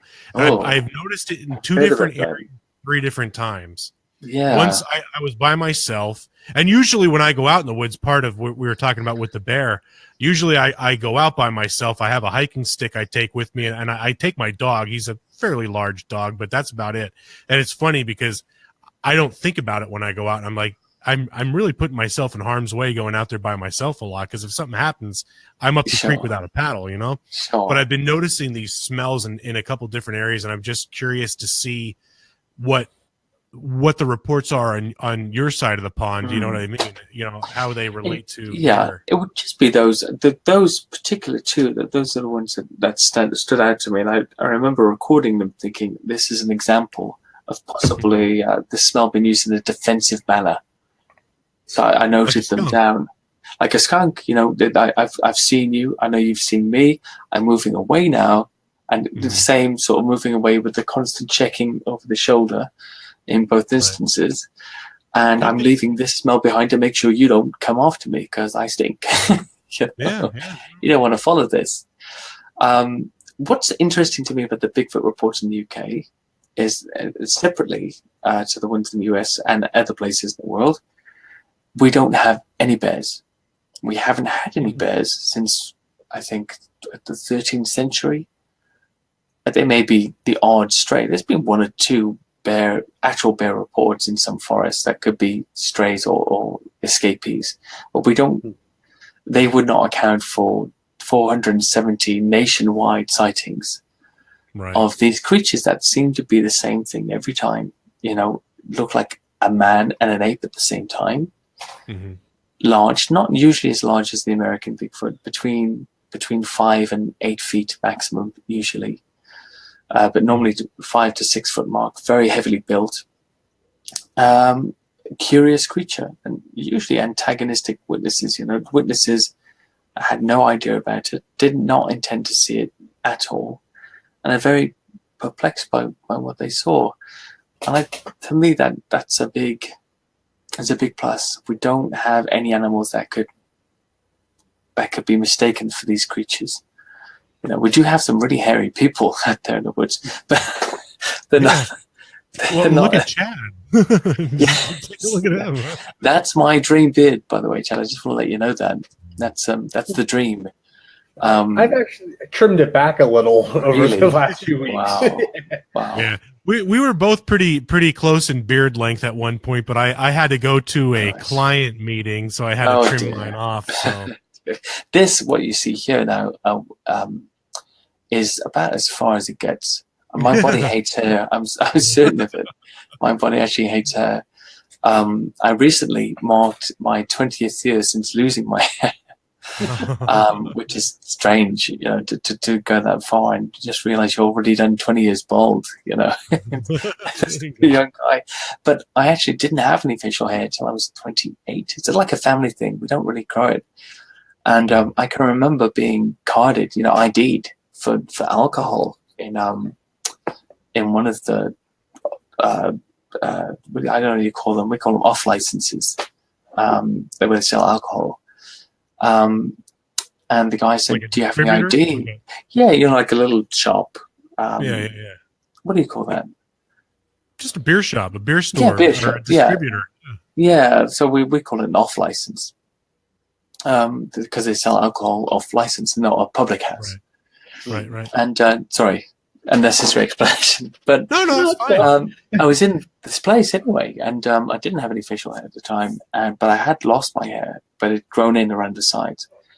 And the guy said to me, "I'm sorry, I'm going to need to see some ID." I said, I didn't bring it. I'm really sorry. I was 28. And he said, "Well, can you prove how old you are?" And I went, "Oh, wait a minute. I took my hat off."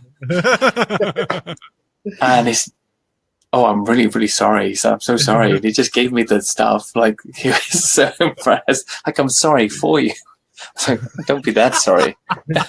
I'm not disabled, you know. Just got no hair. It's a crutch you have to bear, right? Yeah, it's easy. I take no bottles into the shower. You're lucky. You're lucky. Oh, that's funny. Oh boy. So, what other kind of creatures in Britain can you tell us about? Like, I know you covered some winged hominids. You did, Bigfoot and some lake monsters and sea monsters. And I'll tell you, I'll tell you some more about the unidentified flying cryptids in a moment. But I'll tell you something about our dogmen or werewolves. Yes. I'd be very interested to hear about that. Yeah. So there's a funny correlation with the US as well. The percentage of dogmen to Bigfoot sightings seems to be about the same sort of differential. 1/3 to a full stack for the Bigfoot. They only seem to be in certain areas, mostly. The most recent one that we had was in 2016, and it's called the Hull Werewolf. Now, Hull is a place in the north of England. Again, it's not the best place in the world, so it's actually where we get the expression "I've been to Hull and back." So it's a terrible joke, but it's if you went there, you'd understand that it has some sort of reality. And it's in East Yorkshire. So 2016, there was many sightings by different people of this creature over a 1 week period. So there's a couple walking next to a drainage channel. So they have this big sort of deep drainage channel there, which runs off into the countryside. And they claim that they saw a creature that resembled a human and a wolf. So bipedal with a wolf's head, eating an Alsatian dog, a German shepherd, next to the drainage channel. They see the creature. It jumps over the drainage channel, then leaps over an 8-foot-high fence with the dead dog in its mouth. This is amazing. This is a very clear, very descriptive sighting. Again, by antagonistic witnesses. Further after that, another woman's walking a dog. She sees something half dog and half human along the path. And what's funny about this report is she says her dog refused to go any further along the path. It's like, why would she want to carry on going? I don't know. But yeah, they're stubborn. There's nothing. So, and then later, this is still in the same month, in August, a woman describes that she came face to face with this werewolf, and she was an animal rescue worker. So she was she was a vet of some kind, and she rescued animals, sick and injured animals. So she recognizes animals. She's going to know what she's looking at. And she was driving through the East Riding village of Halsham. She saw this creature on all fours, then stand up and walk towards her car on 2 legs, and described it as looking like a big dog, probably bigger than her car, covered in cream and grey-coloured fur with a human face. So with this a is human face? With a human face. Now, I often wonder if historically those types of reports were Bigfoot reports or werewolf reports, but we didn't know what we were seeing, so we said a werewolf, right? I think the human face that she's describing is probably just more expressive person-like features, even if it had a dog-like snout. It seems to relate. Was this report the creature was quadruped or on all fours? It was on all fours and then moved onto 2 legs. Which a lot of Bigfoot reports, they go from 4 or the quadruped stance or whatever, and then bipedal when they run. So with the human face makes me kind of think it might be. I think it really could be, and in this particular area in Yorkshire as well, there are other Bigfoot reports. With the werewolf reports before that, I think that could have been either a separate creature or her description of the human face has something to do with its expression. I don't know, but they were all lumped within the same week, these sightings. So we have these kinds of things. Mostly here, we don't have Bigfoot reports or reports of Bigfoot going down onto all fours, but we do have lots of dogman reports of them going down onto all fours, or starting from all fours and coming up onto two legs. And there's a place here called Cannock Chase in Staffordshire. I was just going to ask you about that. We had done a show prior on the Cannock Chase werewolf. There seems to be a lot of activity in that area. Bigfoot activity and werewolf activity. Now, funny thing about the werewolf is that paranormal too. Well, that's the other weird thing about Cannock Chase. There seems to be an equal amount of Bigfoot, dogman, and paranormal researchers all going up there looking for something. And I've never been there. I've got a friend who's been there, and he says it's a really creepy place. It's out in the wilds. That area of the country is very, very wild. Right. And he said it's just incredibly, incredibly creepy. Being in that wood at night, you don't really want to be there. Right. So we've had werewolf sightings. They've had again, something seen to be on all four legs and then stand up on two legs and come towards them with a wolf-like head. One of the ones I wanted to tell you about a werewolf sighting actually is in Camberwell, which is in London. And this was in 1996. Werewolf of London, exactly. Yeah. From Camberwell, they'd have this werewolf of Camberwell kind of accent, It is in Camberwell Old Cemetery, and I think this sighting, this one or another, was actually featured in one of Linda Godfrey's books at some point. So this was in Camberwell Old Cemetery, and a guy was traveling to see a friend, and he took a shortcut to the old cemetery to get there. He suddenly felt something really strong grab him by the arm and smash him into the ground. And as he looked up, he saw like a man's body covered in hair with a dark, fur-headed sort of dog face, like a German shepherd, looking at him and slobbering, growling and sniffing his body up and down. He's terrified. He thinks he's going to die. As quickly as it finishes after the dog has sniffed him, or the werewolf has sniffed him, it runs off on its hind legs. Now, he mentioned something really significant here, which is an amazing detail, which is he believed that he was spared because he suffers from a disease that dogs can smell. And because of this, the creature left him alone. What an odd detail. Perhaps if whatever this creature has a similar ability to those of dogs to smell out, the food is off, essentially. Yeah, it's tainted. And he's decided, no, not this guy. I'm not taking this guy. It could have just been a challenge, like I say, a bluff charge or a territorial could be incident. That could have been the reason. But he was convinced that he was for it until the animal smelled him and left. Well, they'd use dogs in cancer research too, because apparently dogs have the ability to sniff tumors. Yeah, which is interesting. So now, your reports or what you've been finding in the UK, you're describing more of the bipedal, human-esque body with the dog face. I guess more or less your classic werewolf or wolfman. Yeah. A lot of the reports from the US, like we had Linda Godfrey on a couple weeks ago, and it seems to be not so much on the werewolf, but more of the canine side. So, you mean with the canine legs? Yeah, more or less just a really large wolf. But some of the reports were saying that they were running bipedally. Could it be a mutation? There was theories. Yeah. But I was trying to ask her, because a lot of the I'm not very familiar with Dogman, right? Me neither. I try and follow some of the other sites, and it seems to be, in the U.S. particularly, a very sensitive subject. the dogmen group seem to be very like it's a coveted thing with them. Like you don't.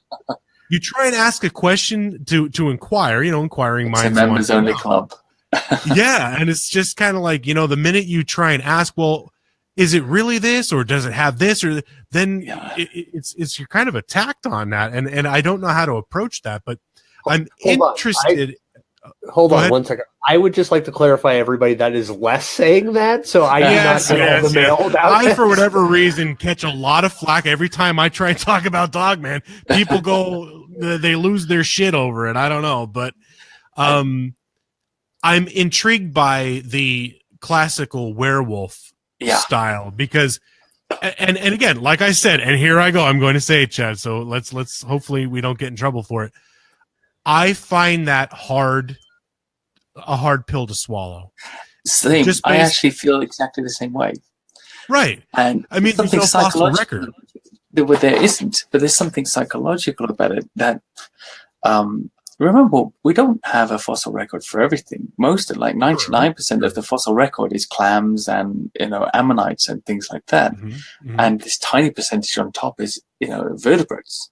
So we don't really have a great sense of what is out there, what was out there.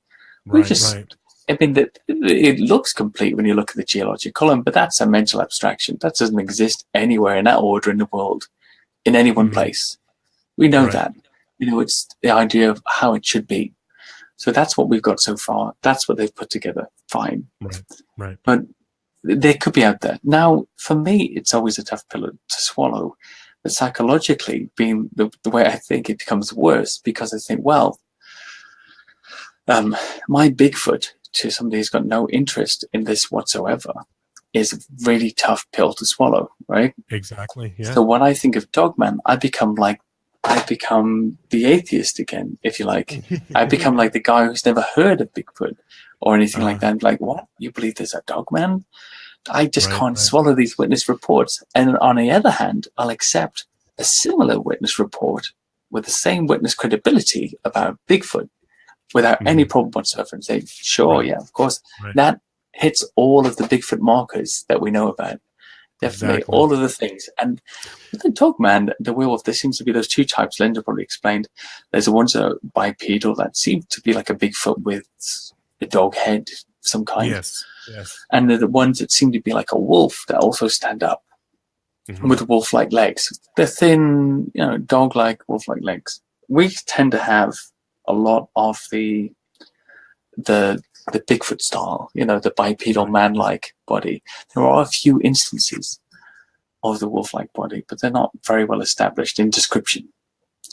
Now, the wolf ones, would they be more like hellhounds? I mean, hellhounds kind of a... We've got something here called Black Shook. Black Shook is the demon dog, and we've got a lot of instances. They're normally about the size of a calf or a pony, but look like a big black dog, essentially. And what's significant about them, and I included a few in the book, but I didn't really go into it very far because I wasn't looking for the paranormal in the book. It was just for animals. So oftentimes the Black Shook, you see it disappear. It dematerializes, halfway through the sighting. So that to me it's not one of our known cryptids or animals. It's a paranormal thing, probably. Right. And I think the paranormal guys would definitely say, yeah, that's our patch. Stay off it. You've criticized it so far, so stay off it. Well, a lot of cryptozoological creatures, in some way, shape, or form, or some branch of their reports are paranormal in a way too. Definitely. I mean, outside of the normal, that's fine. I think Colin Schneider said to me, he said, well, you say that the Bigfoot is a natural creature. What about all these Bigfoot sightings that are seen in conjunction with UFOs? And I think I said to him, well, they've been abducting us for years. Why would they be interested in the Bigfoot too? Which was a really cheeky get out of jail card. Yeah. But I didn't really believe that. I just thought, well, that's, I don't know. So it's just as plausible. I suppose it's not. The truth is, I don't know. I I tackle everything from a naturalistic point of view, because you have to eliminate that first. And also, it's much easier to investigate the natural than the unnatural, the paranormal, because if it is spiritual or extra dimensional, well, then, you're really buggered with finding out what this thing really is, because it's outside of the corporeal, isn't it? So most of the things I found definitely fit into that class type, and some don't. And I admit that and say, I don't know. And with the werewolf, the dog man, I just don't know. I find it hard to swallow, but then people are reporting it. And some of the witnesses are very valid, very credible. Yeah. Well, that's the thing. Like I was saying, it's a hard pill to swallow, but I want to learn more about it, and I try to talk, or ask the questions, and it's hard to get the answers, because I guess people, like you had kind of mentioned it before, people kind of get reserved and almost feel like your questions are an attack, because we're questioning their credibility or their sanity, but I'm not. But and kind of in part to the fossil record, there may not be a lot of fossil records with them, but if you look at a lot of like petroglyphs and hieroglyphs and all that stuff, there's a lot of old artwork and scriptures that embody the werewolf-esque, if you will. Yeah. I mean, like Anubis, like the Egyptian god Anubis. Exactly. Dog-headed. There's also a lot of dog-headed people in medieval art in this country. Exactly. Too. Yeah. So that's that too. Obviously, some of that stuff is to do with mythology and pagan sort of practice and ritual, and Christian attempts to drive it out. I was, substitute it with something else. I'll make it demonic in nature, which it may or may not have been, but that was why they drew things that way sometimes. So there's a backstory sometimes as to why you're seeing these things. Again, I find it very difficult to swallow, but I have to admit it's because of my own personal prejudice. I've said a few times, I think they're a different type of Bigfoot. Just like a baboon is a monkey with a big long face. That kind it's of so thing. Funny that you said that. I kind of used that same reference before too. It's true, because it's a primate, but it doesn't look like the other primates. Look at the lemurs. They're a branch of the primate. You know what I mean? But they don't look. Trolls, by the way, and you might have heard of this too, Chad. Trolls in European mythology were often described as having big noses. There's something in that as well. Maybe, I don't know. I'm admittedly, I'm reaching. Yeah. Nothing wrong with that. Yeah. You don't know. You gotta sometimes go out of the box sometimes to find the answers. Yeah, I have to. So now, stuff. I have a question. Sorry. Have you ever been to the village of Charlesworth? No. What's that? It's in Devonshire. Oh, no, I've actually not been to Devon at all. I plan to go. Why? What's in the village of Charlesworth? Oh, it's my last name. That's why. It's his family's birthright. Oh, that's okay. I was hoping there was, some story for it. No, I don't have anything. Wait, I'm sure I can dig up some Charlesworth stuff here. Charlesworth. Yes. A very, very beardy village historically. Beardy village. That's where the trolls come from. Right. Wow. No, how's that 22 stone? Yeah, exactly. I'm staying out of this. My name is Paul, and this is between you all. It's amazing, really. I think I did a little blog recently talking about available environmental, ecosystem, the habitat that some of the creatures here could survive in. And Britain's a small country, compared to other countries. But as far as the urban habitation of the UK goes, it's actually really under-inhabited, in terms of space. And there was this great assessment, the UK National Ecosystem Assessment in 2012, seems to be a significant year for some reason.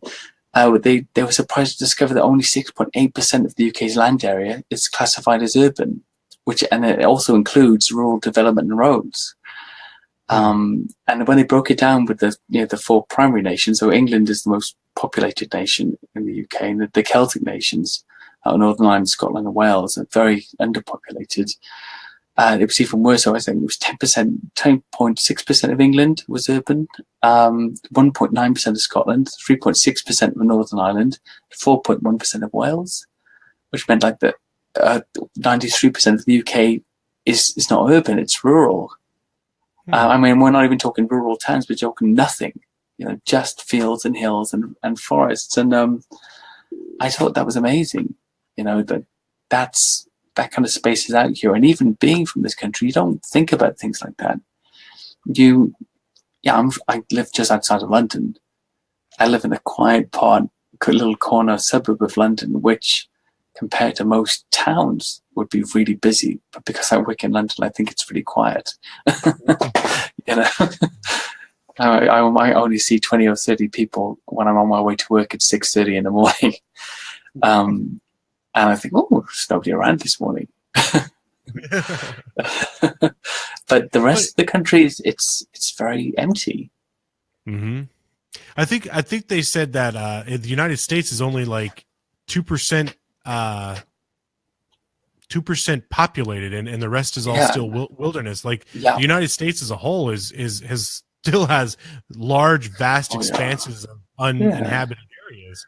Just look at Pennsylvania. I'm sure you could walk, in forests for days on end without probably even reaching, any sort of urban habitation. Oh, there's areas right around the town that I live that, I mean, there's miles of wilderness, between the towns and whatnot. That you're right. You could go on and on and on, and it's pretty thick.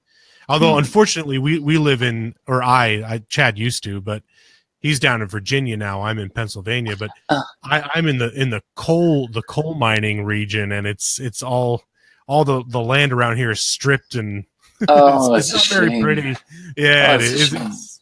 It is, but there's still nice parts. We need industry. We need jobs. It's necessary sometimes.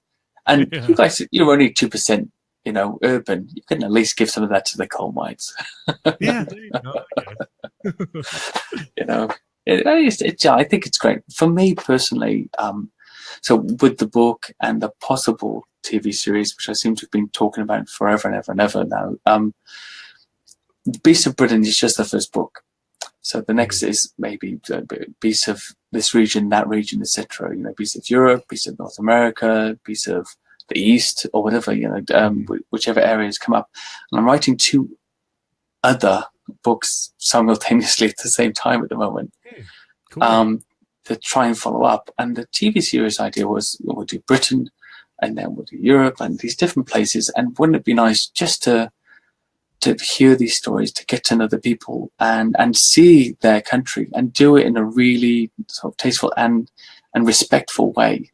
Now, we're not looking to sort of make a massive... It's not mountain monsters, or you don't want to make a joke out of it. Yeah. No, we're not saying, what was that noise? And, that was a squatch. And we're just, it could have been a fox instead, probably in the UK. That was a fox. So it's just about, I think it'll be just about getting out there and showing people things and meeting witnesses, whoever comes forward, and recreating the scenes. And when I was at Windermere recently, it was such a beautiful lake, and as many of our lakes were really surrounded by hills and forests. And we just took a little boat, like a little pleasure boat out. It wasn't very big, and just sailed down the lake and took in the sights and went over some of the, the sightings and the background to it. And I thought, this is beautiful. This is a good enough reason for anybody to get out there in the woods. And the reason I'm bringing this up is I think for anybody like yourselves or the people listening to your show to have a reason to get out there, whether you find something you don't, it's still great that you got outside and you did something. You explored your environment. I would definitely suggest all your listeners up there in Pennsylvania, go with a friend and some bear spray. But Yeah.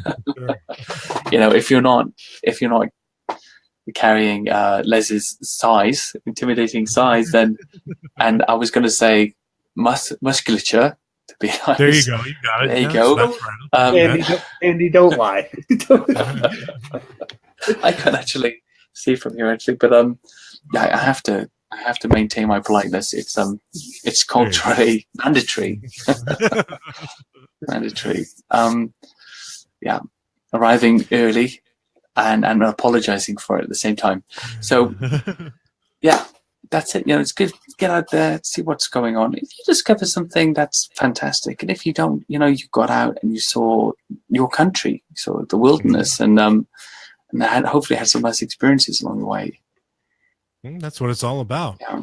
So where can everybody find your book? So I'd like to take this time for you to kind of plug that, how they could get in touch with you if they want to send you a report, get your book and whatnot. Okay. The book in the States you can get on Amazon.com. Just type in Beasts of Britain. Now I normally go with the name Andy McGrath, but on Amazon it's Andrew M.L. McGrath, because there were several other fraudsters who'd already used my name. Yeah. So it's just a common name, actually. In my town where I grew up, actually, there was 3 other people with the same name as me. Wow. Exactly the same first and last name. So, so it's Andrew M.L. McGrath, Beasts of Britain. You can find it on Amazon. I'm just about to resubmit the paperback, which seems to be quite expensive at the moment. So I've made some changes to that, so it should be cheaper within about a week. But the Kindle version's about $3. It's really made it as cheap as possible, so you can find it there. If you want to submit a report, go to facebook.com/beasts of, or twitter.com/beasts of Britain. I will speak to anybody. They can talk to me, they can message me. They might have to close me down at some point, but if they get in touch, I will definitely reply. Maybe a lot, but I will definitely return the message. So yeah, just get in touch. I'd love to speak to you. That sounds great. Well, Chad, I think Andy has pretty much covered all the bases. I think you've done a great job telling everybody about, giving them an idea of who you are and what you do, and some really great reports and experiences from the UK. So thank you so much for coming on the show tonight and talking to everybody. So we truly appreciate it. I had a great time, a really great time. It's 3:35 and I'm not even feeling it. Oh, God bless you. I might go and get another coffee. Chad, anything you want to say, buddy?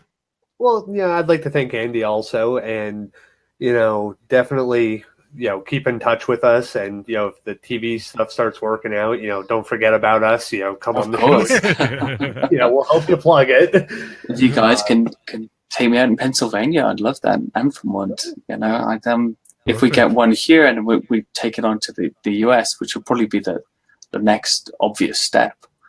I'd hope to meet up with everybody I'm talking to there, and just get out there and not get killed by a black bear would be fantastic. Oh, we can carry guns in Pennsylvania. You're good. Great. Okay. Yeah. Okay. That's fantastic. Don't give me one of those things. I don't know how to shoot them. We'll take you shooting too. Don't worry. Oh, really? We'll just stand behind me. Stand behind me. Well, thank you so much, Andy, and thank you everybody for tuning in and listening tonight. And Chad, thank you for always being my best friend and my co-host. So on that note, everybody, good night. Thank you again. Take care.